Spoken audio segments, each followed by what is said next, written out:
ಇನ್ನು ಡಿಸಿಎಂ ಡಿಕೆಶಿ ಚಾಮುಂಡಿ ಬೆಟ್ಟ ಹಿಂದೂಗಳ ಸ್ವತ್ತಲ್ಲ ಅನ್ನುವಂತ ಹೇಳಿಕೆಯನ್ನ ಏನು ಕೊಟ್ಟಿದ್ರು ಆ ಒಂದು ಮಾತಿಗೆ ಈಗ ಭಾರಿ ವಿರೋಧ ವ್ಯಕ್ತವಾಗ್ತಾ ಇದೆ. ಈಗ ಅಖಾಡಕ್ಕೆ ರಾಜವಂಶಸ್ಥೆ ಪ್ರಮೋದಾದೇವಿ ಒಡೆಯರ್ ಎಂಟ್ರಿ ಕೊಟ್ಟಿದ್ದಾರೆ. ಇವರು ಭಾರಿ ವಿರೋಧವನ್ನ ವ್ಯಕ್ತಪಡಿಸಿದ್ದಾರೆ ಆ ಹೇಳಿಕೆಗೆ. ಮಾಧ್ಯಮ ಹೇಳಿಕೆ ಬಿಡುಗಡೆ ಮಾಡಿ ರಾಜಮಾತೆ ಆಕ್ರೋಶ ವ್ಯಕ್ತಪಡಿಸಿದ್ದಾರೆ. ಹಾಗೂ ಅದರಲ್ಲಿ ಹೇಳ್ತಾರೆ, ಈ ವರ್ಷದ ದಸರಾ ಕಳವಳಕಾರಿ ಅನ್ನುವಂಥ ಅಂಶವನ್ನು ಅವರು ಉಲ್ಲೇಖ ಮಾಡ್ತಾರೆ ಆ ಒಂದು ಮಾಧ್ಯಮದ ಹೇಳಿಕೆಯಲ್ಲಿ.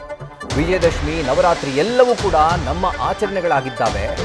ದಸರಾ ಒಂದು ಸಾಂಸ್ಕೃತಿಕ ಆಚರಣೆ ಅಂತ ಹೇಳಿಕೆಯನ್ನ ರಾಜಮಾತೆ ಪ್ರಮೋದಾದೇವಿ ಒಡೆಯರ್ ಕೊಟ್ಟಿದ್ದಾರೆ. ಎಲ್ಲ ತಪ್ಪು ಕಲ್ಪನೆಗಳು, ಸಂಘರ್ಷ ನಿವಾರಣೆ ಆಗಬೇಕಾಗಿದೆ. ಈ ರೀತಿಯಾಗಿ ಒಂದು ಮಾತನ್ನ ಅವರು ಹೇಳಿದ್ದಾರೆ. ಮಾಧ್ಯಮ ಪ್ರಕಟಣೆಯನ್ನ ಹೊರಡಿಸಿರುವಂಥ ರಾಜಮಾತೆ ಪ್ರಮೋದಾದೇವಿ ಒಡೆಯರ್ ಈ ವರ್ಷದ ದಸರಾ ಕಳವಳಕಾರಿಯಾಗಿದೆ ಅನ್ನುವಂಥ ಮಾತನ್ನ ಹೇಳ್ತಾರೆ. ಅದರ ಜೊತೆಗೆ ವಿಜಯದಶಮಿ ಇರ್ಬೋದು, ನವರಾತ್ರಿ ಇರ್ಬೋದು, ಎಲ್ಲವೂ ಕೂಡ ನಮ್ಮ ಆಚರಣೆಗಳಾಗಿದ್ದಾವೆ.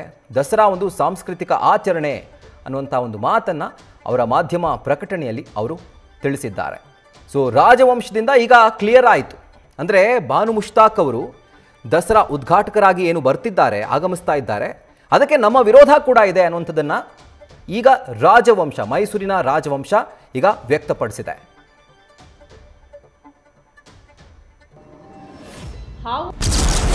ಈ ವರ್ಷದ ಕರ್ನಾಟಕ ಸರ್ಕಾರವು ನಡೆಸಲು ಉದ್ದೇಶಿಸಿರುವ ದಸರಾ ಆಚರಣೆಗಳು ವಿಶೇಷವಾಗಿ ಚಾಮುಂಡಿ ಬೆಟ್ಟದ ಮೇಲಿರುವ ಪವಿತ್ರ ಚಾಮುಂಡೇಶ್ವರಿ ದೇವಸ್ಥಾನದ ಸುತ್ತ ರಾಜಕೀಯ ನಡೀತಾ ಇರೋದ್ರಿಂದ ತೀವ್ರ ಬೇಸರದಿಂದ ನಾನು ಇದನ್ನ ಬರಿತಾ ಇದ್ದೀನಿ.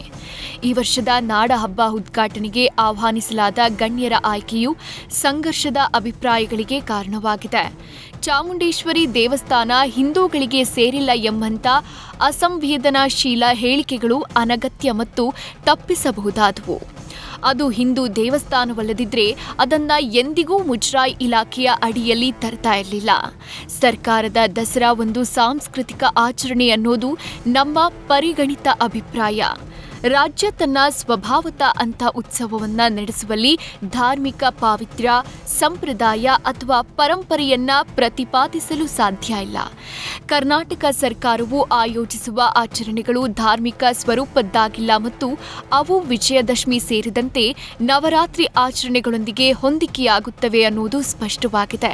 ಆದರೆ ನಾವು ಈ ಧಾರ್ಮಿಕ ಆಚರಣೆಗಳನ್ನ ಖಾಸಗಿಯಾಗಿ ಹಳೆಯ ಧಾರ್ಮಿಕ ಪದ್ಧತಿಗಳು ಮತ್ತು ಸಂಪ್ರದಾಯಗಳಿಗೆ ಅನುಗುಣವಾಗಿ ಆಚರಿಸುವುದನ್ನು ಮುಂದುವರಿಸುತ್ತೇವೆ.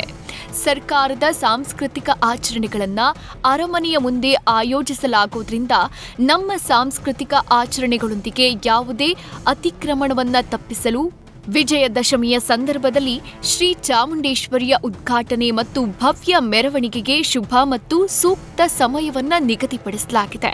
ಗಣೇಶ ಚತುರ್ಥಿಯ ಆಚರಣೆಯು ಎಲ್ಲ ಅಡೆತಡೆಗಳು, ತಪ್ಪು ಕಲ್ಪನೆಗಳು ಮತ್ತು ಸಂಘರ್ಷಗಳನ್ನ ನಿವಾರಿಸುತ್ತೆ ಮತ್ತು ಶೀಘ್ರದಲ್ಲೇ ಒಮ್ಮತವನ್ನ ತಲುಪುತ್ತದೆ ಅಂತ ನಾನು ಭಾವಿಸ್ತೀನಿ. ನ್ಯೂಸ್ ಫಸ್ಟ್, ನಿರ್ಭೀತಿಯಿಂದ ನಿಮ್ಮ ಪರವಾಗಿ.